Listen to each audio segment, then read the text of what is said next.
আসসালামু আলাইকুম রহমতুল্লাহ। আমাদের দায়িত্ব কর্তব্য কি?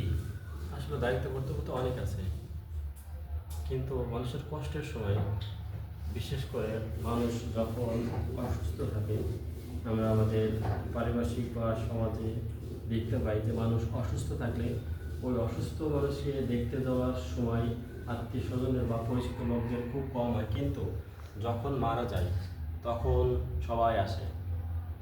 তো আসলে আসে, ঠিক আছে, মানুষের শেষ বিদায়, এই জন্য সবাই দেখতে আসে, কিন্তু তার উচিত ছিল যে মানুষকে দেখতে যাওয়া সুন্নত হচ্ছে কখন মানুষ যখন অসুস্থ হয় বা মানুষকে সহযোগিতা করা।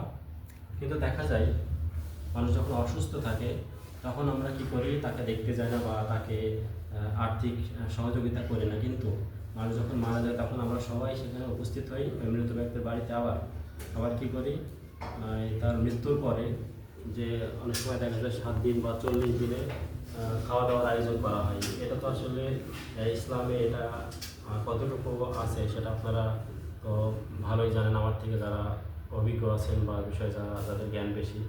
তো তখন দেখা যায় আত্মীয় স্বজন আমরা কী করি, আমরা নিজেদের পকেটের টাকা দিয়ে এই খাওয়া দাওয়ার আয়োজন সম্পন্ন করি, কিন্তু আমাদের উচিত ছিল যখন ওই ব্যক্তি অসুস্থ ছিল তখন তাকে টাকা পয়সা দিয়ে সহযোগিতা করা এবং তাকে সুস্থ করার চেষ্টা করা, কিন্তু আমরা সেটা করি না। আমরা কি করি, মারা গেলে তখন টাকা পয়সা যে যত পারে ওইটা দিয়ে মানুষকে বড় আয়োজন করে খাওয়ানো হয়।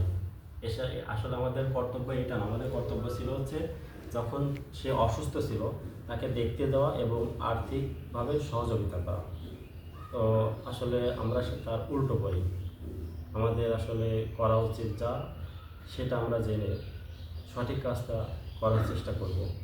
তো আসলে আমরা চেষ্টা করলেই পারি, যেহেতু মারা যাওয়ার পরে খাওয়ার আয়োজন করতে পারি, তো আমরা চাইলে সে অসুস্থ থাকা অবস্থায় তাকে এভাবে আর্থিক সহযোগিতা করে তাকে আমরা সুস্থ করার চেষ্টা করতে পারি। এটাই হচ্ছে সুন্নত। তো আমাদের সকলকে মহান আল্লাহ তাআলা সঠিক কাজটা করার তৌফিক দান করুন। আসসালামু আলাইকুম ওয়া রাহমাতুল্লাহ।